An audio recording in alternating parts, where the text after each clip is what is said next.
जिंदगी की राह में कहीं खो गया है इंसान। मंजिल मिल जाएगी, जरा खुद को तो पहचान।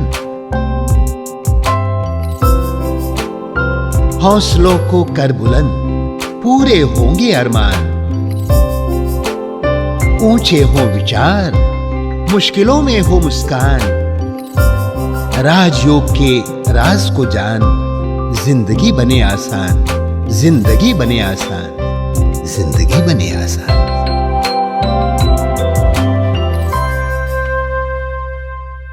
नमस्कार दोस्तों, स्वागत है आप सभी का हमारे प्रोग्राम जिंदगी बने आसान में।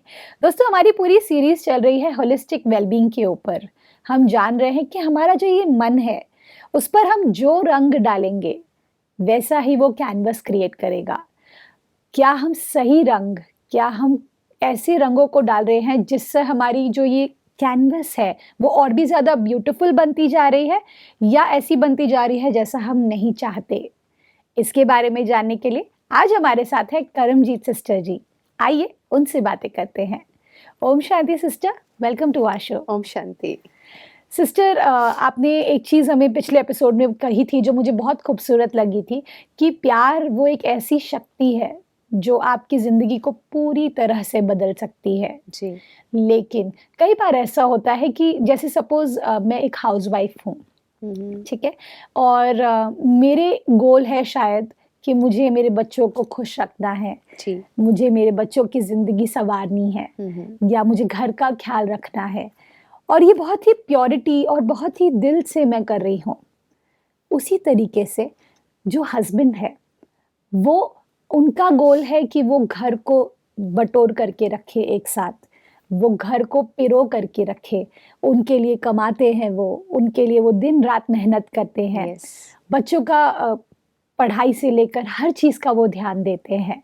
लेकिन दोनों साथ में जी रहे हैं, दोनों के अलग-अलग गोल्स हैं।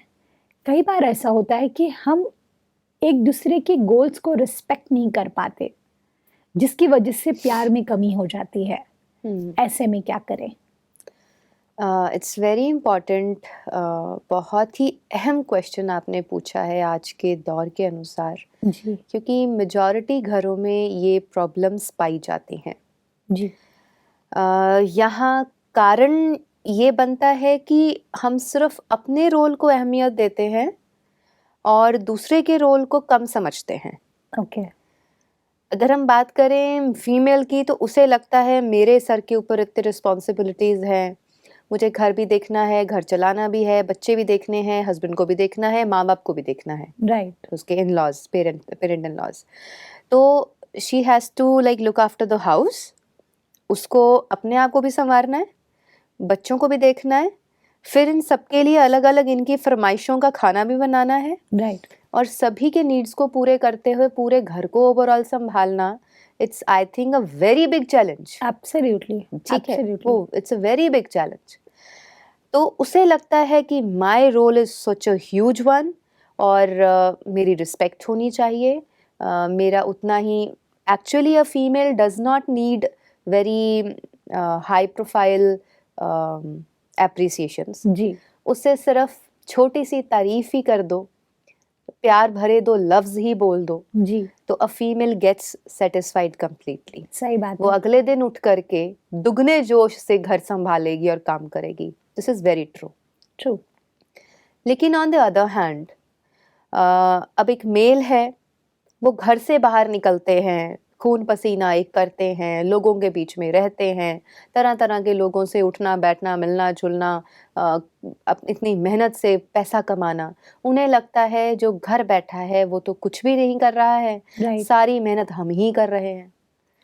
तो सबसे इजी सल्यूशन इसका ये है, एक दिन उनको घर बिठा दो कि आप आज के दिन घर संभालो सुबह से लेकर रात तक, और वाइफ को कहो आप बाहर जाके कमा के आओ।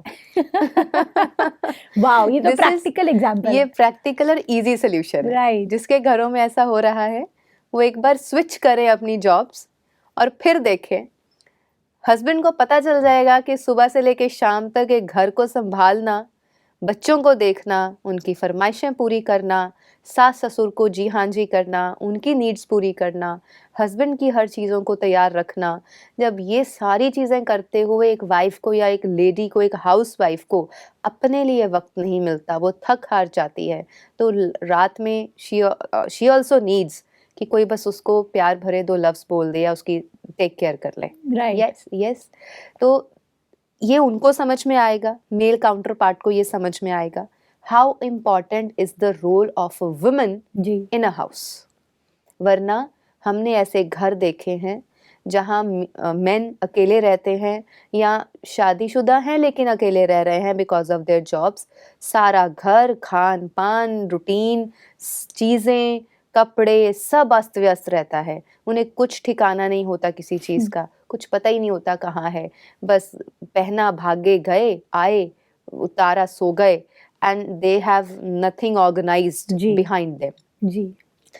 दूसरी तरफ फीमेल को जब बाहर भेजेंगे तो हार्डशिप्स जो एक मेल बाहर फेस करता है, मेन फेस करता है, उनको वो समझ में आएगा how life is tough outside the home. Deadlines, targets, yes, इतनी क्या सारी। कुछ चीज़ें होती हैं। But the beauty of relationship is the very depth, deep में जाकर के जो आंसर है वो ये है, दोनों अपने ही रोल्स पे हैं, दोनों एक दूसरे की रोल्स को समझते हुए, रिस्पेक्ट करते हुए, रिगार्ड रखते हुए, रात को जब आप एक साथ बैठे हैं डाइनिंग टेबल पर, बच्चों के साथ, बड़ों के साथ, अपने बुजुर्गों के साथ, या आप हस्बैंड वाइफ ही दोनों बैठे हैं, राइट। उस समय अपने अपने रोल्स को साइड पे रख के just as a life partners और एज अ गुड फ्रेंड्स एक दूसरे को कंपनसेट करें। राइट। तभी जाकर के next day you will be fresh again to catch hold of your responsibilities. वरना क्या होता है, वो उनसे खुश नहीं, वो उनसे खुश नहीं, इस सिचुएशन में बच्चे सफ़र करते हैं। तो बच्चे भी बड़ों से फिर वही सीख रहे हैं, बिल्कुल। वो बड़े होंगे फिर वो भी वही करेंगे। राइट। इसी तरह से आज हमारे समाज में, भारतीय संस्कृति में जो विदेशी संस्कृति आ रही है, वो दिस इज द रीज़न। भारतीय संस्कृति की ब्यूटी ये है, ईश्वर ने ऐसा सामंजस्य बिठाया है परिवार में। जी। I'll tell you one, एक और ब्यूटी बताऊंगी इसकी, जी। कि एक परिवार में पेरेंट्स हैं, फिर उनके 2 बच्चे हैं, फिर शादी हुई, लड़की दूसरे घर गई और लड़के के पास उसकी शादी दूसरी घर से बेटी आती है। उसको अपने माँ बाप की कमी दूसरे घर में जाके महसूस नहीं होती because she has new parents as in laws, और जो वहाँ से बेटी आई है उसके पास ये पेरेंट्स हैं। तो फिर आगे उनके बच्चे हैं, तो सभी के जो सदस्य हैं परिवार में, जब वो एक दूसरे का ख्याल रखते हुए, फीमेल है वो घर का ख्याल रख रही है, मेल है वो बाहर कमाने का ख्याल रख रहा है, तो it's a beauty, it's actually a balance. अगर आप देखें, घर संभालने वाला घर नहीं संभाले या कमाने वाला कमाएगा नहीं, तो सारा बैलेंस बिगड़ेगा और उसका इफेक्ट अल्टीमेटली पूरी फैमिली पे पड़ता है। सही बात है। और रिश्ते जब बिखर जाते हैं तो बच्चों की परवरिश भी अधूरी रह जाती है। तो ये समझना बहुत ही स्टार्टिंग में ज़रूरी है कि या तो आप अकेले रहिए, don't get married, but if you are taking this decision to get married, तो उसकी ब्यूटी, उस लाइफ की ब्यूटी को समझना बहुत ज़रूरी है, और वो बैलेंस लेके आना अपने परिवार में, that is very much important. Otherwise आपकी फैमिली लाइफ जो है वो अच्छी नहीं चल सकती। Right. This is the reason कि आज डाइवोर्स रेट्स जो हैं वो बढ़ते जा रहे हैं, true. because we don't understand and respect or give regard to the roles and responsibilities other one is handling. सही बात है। हमें लगता है मैं ही हूँ जो हूँ, बल्कि ऐसा नहीं है, एक दूसरे का सामंजस्य है। जैसे घर में या इस चेयर में चारों ही टांगें ज़रूरी हैं, तो चेयर पे आप बैठे हैं। जी। एक घर की 4 दीवारें हैं तभी वो घर खड़ा है, फाउंडेशन है तो घर खड़ा है। ऐसे ही एक परिवार में फाउंडेशन है पेरेंट्स, दीवारें हैं उनके बच्चे आगे, है ना, तो आगे छोटे बच्चे जो आते हैं, छोटी जनरेशन जो आती है, वो उसको और चार चांद लगाती है। तो तभी वो एक ब्यूटीफुल घर जो है नज़र आता है हमको। How beautiful sister. जब हम बात करते हैं रिलेशनशिप्स की, कई बार ये भी मैंने देखा है कि लव हेट रिलेशनशिप ये बहुत ज्यादा आजकल देखा जा रहा है। जी। इसका मतलब जब कोई व्यक्ति किसी व्यक्ति को अगर प्यार करते हैं, उतना ही उनको हेट भी करते हैं। और उस बीच में, उन दोनों के बीच में उनको पता ही नहीं है कि वो क्या कर रहे हैं उस रिलेशनशिप में। तो और कई बार वो डिस्ट्रक्टिव रिलेशनशिप की तरफ भी आगे बढ़ जाता है सिचुएशन। तो ऐसी सिचुएशन में क्या किया जाए? क्योंकि ऐसा नहीं है कि प्यार नहीं है, जो हमारी सीरीज चल रही है जिसमें आप बता रहे हैं कि प्यार बहुत इम्पोर्टेंट पहलू है। जी। ऐसा नहीं है प्यार नहीं है, लेकिन उतना ही हेट्रेड भी है। क्या करें? अगर मैं कहूँ वो प्यार ही नहीं है। अरे मतलब आप सच कह में? रहे हैं ऐसा नहीं है कि प्यार नहीं है, अगर मैं कहूँ वो प्यार ही नहीं है, हेट आ गई, फिर वो प्यार कैसे है?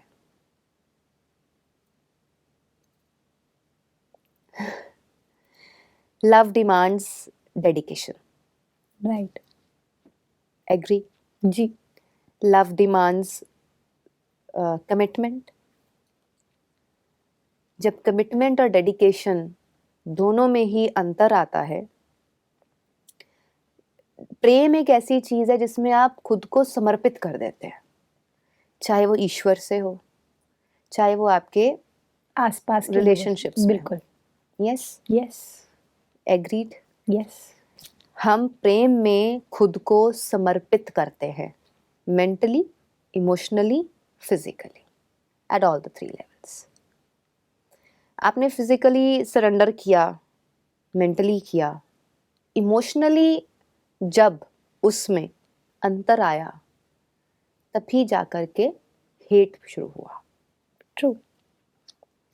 फिजिकली तो सरेंडर किया ही हुआ है, रह भी रहे हैं, निभा भी रहे हैं, लेकिन जबरदस्ती नफरत भी है। जब नफरत ही आ गई तो प्यार कैसे हुआ? और नफरत आई कहाँ से? वी नीड टू चेक, नफरत आई कैसे? वो जिस दिन प्यार किया था या प्यार हुआ था या जिन रिश्तों में प्यार था ऑलरेडी, उस दिन क्या नहीं था और आज क्या है, जिसकी वजह से HATE आ गया बीच में, हेट आ गया। राइट। कैसे नफरत पैदा हुई, है ना? तो और फिर वो प्यार वहां से शिफ्ट होके किसी दूसरे की तरफ कैसे चला गया? Very important. This is the question जिसका आंसर हर किसी के पास होगा, अब अपना अपना इंडिविजुअल होगा कि जिस चेहरे से या जिस व्यक्ति से या कहिए ईश्वर से जब आज आप प्रेम करते हैं, तो कल क्यों नहीं? क्योंकि कहीं ना कहीं मैं आता है। ओके। मैं, I am superior, I am most important, मेरा वजूद, मेरी फीलिंग्स, मेरे इमोशंस वही इम्पॉर्टेंट हैं। हमने जब उनको ज़्यादा वैल्यूएबल बना दिया और सामने वाले को कम आंकना शुरू कर दिया या उसकी इम्पोर्टेंस को घटा दिया, तभी जा करके नफरत पैदा हुई। ट्रू। बट परमात्मा और माँ, वो दोनों ही कभी भी ईगो और मैंपन को बीच में नहीं लाते। इसीलिए माँ का प्यार और परमात्मा का प्यार वो सर्वश्रेष्ठ गाया जाता है। Okay. No doubt exceptions are always there. आज की डेट में ऐसी मदर्स हो सकती हैं because of self ego, because of self, जिसको आप कहें कि अपने से ज़्यादा लगाव है, तो वो बच्चों को भी इग्नोर कर देते हैं। नो डाउट वो अपने हस्बैंड्स को भी इग्नोर करते हैं, वो बच्चों को भी, बच्चा जो खुद जन्मा है उसको भी इग्नोर करते हैं। तो exceptions are always there, but I am talking in general कि माँ और परमात्मा का प्यार ऐसा है जिसमें निस्वार्थ भाव है। वो उनमें मैंपन कभी नहीं आता। वो डेडिकेटेडली सरेंडर करके समर्पित कर देती है माँ खुद को बच्चों के आगे, खुद भूखी रह के उसको खाना दे देगी, रात जाग करके उसके लिए खाना बना देगी, बच्चा पढ़ रहा है तो उठ करके उसके लिए जागती रहेगी। मतलब she does everything for the child what she can. शायद माँ को दर्द भी हो रहा होगा तो उसके दर्द वाले पाँव से भी उठ करके किचन में जाके वो खाना बना के बच्चे को देती है कि उसका पेट भर जाए। जी। है ना? बच्चा हल्का सा कॉल करके माँ को कहे माँ भूख लगी है या माँ मैं आ रहा हूँ, उसकी खुशी को 4 चांद लग जाते हैं। तो this is what a mother is, this is how Ishwar is actually. माँ के अंदर ईश्वर का तभी वो प्रतिबिंब दिखाई देता है। तो ऐसे ही व्हाट आई फील, अगर आप कहते हैं कि हमें प्रेम है या प्यार है, तो चेक कीजिए अपने प्यार को किस पैरामीटर पर, कि ये प्यार माँ और परमात्मा, उसके कंपैरेटिव मेरा प्यार कितने मीटर स्केल पे कहाँ स्टैंड करता है। Okay okay, love is love. या love cannot be defined in different ways. जी लव को हम ये नहीं कह सकते छोटा लव बड़ा लव, थोड़ा सही प्यार बात है, ज्यादा प्यार, सही बात या है। सच्चा प्यार और झूठा प्यार, ऐसा नहीं होता है। ये बहुत सारे मिथ्स बने हुए हैं दुनिया में, जी। इससे थोड़ा प्यार है, इससे ज्यादा प्यार है, राइट, ये इससे झूठा प्यार है, ये सच्चा प्यार है, ट्रू लव। मतलब people are like blind in these things, Yeah. But I feel love is love. प्रेम है तो प्रेम है। आप गाय और गाय के बछड़े के बीच का प्रेम देख लीजिए, जी, आप जानवरों के बीच में प्रेम देख लीजिए, आप प्रकृति में प्रेम देख लीजिए, आप ईश्वर के प्रति एक भक्त का प्रेम देख लीजिए, माँ का उसके बच्चे के लिए प्रेम देख लीजिए। You can find love all around you. सही इसीलिए कहा जाता है love is in the air. ठीक है, प्रेम को सिर्फ एक ही नज़र से नहीं देखा जा सकता, लेकिन प्रेम एक बहुत शुद्ध फीलिंग है, जी, बहुत ही प्योर फीलिंग है। It's a vibration, it vibrates when you love someone. तो वो प्रेम प्रकृति से, परमात्मा से, किसी पर्टिकुलर पर्सन से, या आपका खुद से, या किसी वस्तु से, कोई भी प्रेम हो सकता है। तो लव के साथ एक्सेप्टेंस नेचुरल आता है। लव के साथ एक्सेप्टेंस Natural. नेचुरल आता है। एक माँ, इसका एग्जाम्पल, एक माँ के पास अगर विकलांग बच्चा पैदा हो तो माँ कभी उससे नफरत नहीं करती। माँ के लिए अंधा बच्चा भी अगर पैदा हुआ तब भी उसके लिए वो डियर एंड नियर वन है, लव्ड वन है। यस यस, यस, एक्सेप्टेंस आ गई। बिल्कुल विकलांग है तो भी एक्सेप्टेंस आ गई। बिल्कुल। तो आप अगर किसी से प्यार करते हैं, वेयर इज एक्सेप्टेंस? एक्सेप्टेंस है तो नफरत आ ही नहीं सकती, और नफरत है, it is not love. Wow, so we should be very clear, प्यार है या नफरत है, वेरी क्लियर। बीच में नहीं रह सकते। नहीं। सिस्टर, वर्क प्लेस की अगर हम बात करें, जहाँ पर हमारे बॉस होते हैं और हम सब उनके अंडर काम कर रहे होते हैं, तो कई बार जो बॉस होते हैं उनके कुछ लोग फेवरेट्स होते हैं और कुछ लोग फेवरेट नहीं होते हैं। तो क्या ऑफिस के माहौल में भी हम एक प्यार का प्योर रिलेशनशिप्स क्रिएट कर सकते हैं? शुरुआत मैं करना चाहती हूँ, तो आप प्लीज सजेस्ट कीजिए कि क्या करें। क्रिएट तो कुछ भी किया जा सकता है।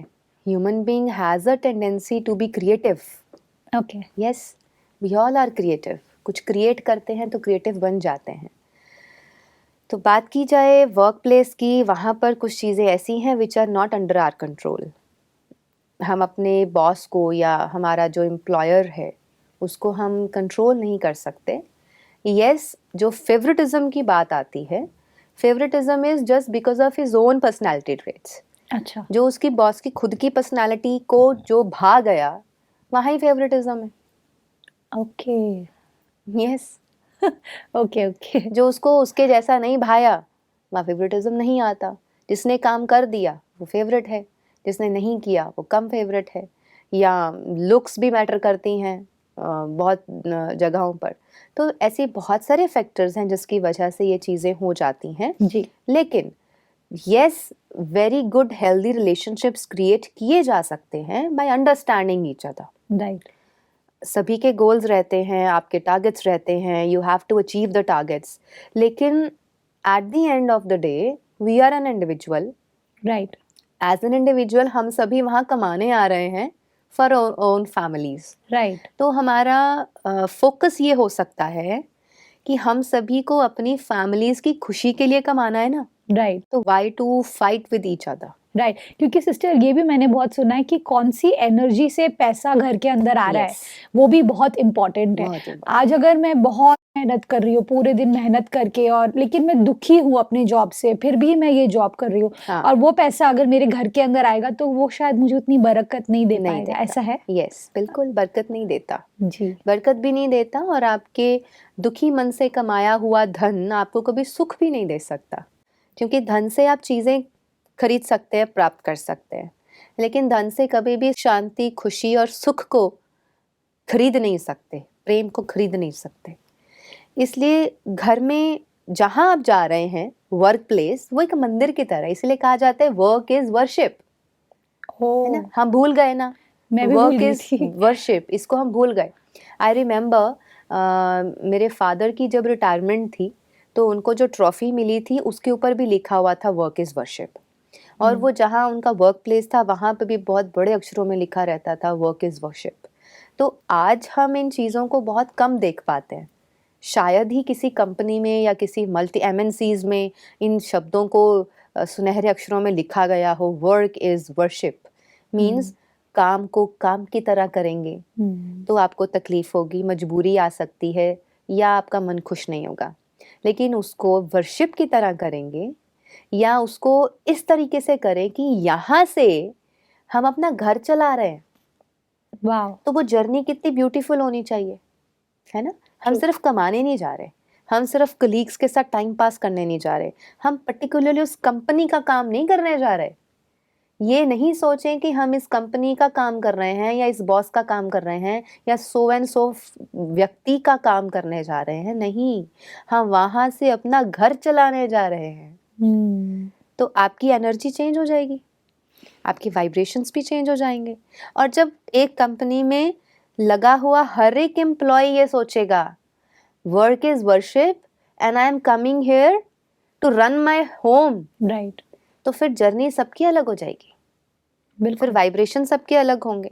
एक ने भी शुरू कर दिया ना, देख देख कर एक से एक आगे सबको आदत पड़ेगी, और वहाँ का ब्यूटीफुल एटमॉस्फेयर जो है, वहाँ का जो एटमॉस्फेयर है, जो वाइब्रेशंस हैं वो चेंज हो जाएंगी, वो ब्यूटीफुल हो जाएंगी, वो प्यार भरी हो जाएंगी। फिर आप सभी एम्प्लॉयज़ जो एक साथ कार्य क्षेत्र पे, वर्क प्लेस पे काम कर रहे हैं, आपका आपस में भी प्रेम बढ़ेगा, बिल्कुल, आपस का रिलेशनशिप भी बहुत ब्यूटीफुल होगा, अच्छा होगा। फिर वो फेवरेटिज्म नहीं, फिर people will work like a family.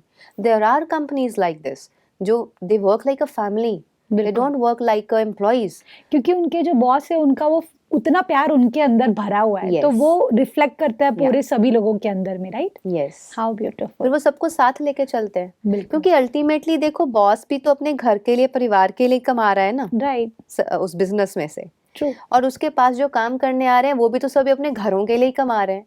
तो हम सबका अल्टीमेट गोल क्या है कि हमारे परिवार खुश रहें, समृद्धि हो, अच्छे से घर चले। तो जहाँ से सोर्स है, सोर्स तो फिर बहुत अच्छा होना चाहिए, और वहाँ की वाइब्रेशन तो बहुत अच्छी होनी चाहिए। How beautiful. सिस्टर, आज जो आपने बातें की उसमें मुझे सबसे खूबसूरत बात ये लगी कि आपका जो धन है वो कहाँ से आ रहा है, उसमें कितनी पॉजिटिविटी, कितना प्यार और जी। कितना अपनापन समाया हुआ है, जिससे हमारे घरों के अंदर भी वही सेम फीलिंग फैल जाए। जी, thank you so much sister, आप अपना इतना वैल्यूबल टाइम लेकर हमारे साथ ये टाइम स्पेंड किया आपने। Thank you sister, thank you for coming in our show. Om Shanti. Om Shanti. दोस्तों, आज हमने जाना कि प्यार एक ऐसी शक्ति है जो आप कहीं पर भी जाए उसे बिखेर सकते हैं। अनकंडीशनल लव के बारे में हमने जाना, जो एक माँ का एक बच्चे के साथ होता है और ईश्वर का हमारे साथ होता है। तो अगर इस अनकंडीशनल लव को आप बढ़ाते जाएं और चारों तरफ फैलाते जाएं, तो आप महसूस करेंगे कि आपकी ज़िंदगी और भी आसान हो जाएगी। इस बात के साथ आज के प्रोग्राम को हम एंड करते हैं। कल आपसे फिर मिलेंगे आपके ही शो में जिंदगी बने आसान। ओम शांति। अधिक जानकारी के लिए संपर्क करें।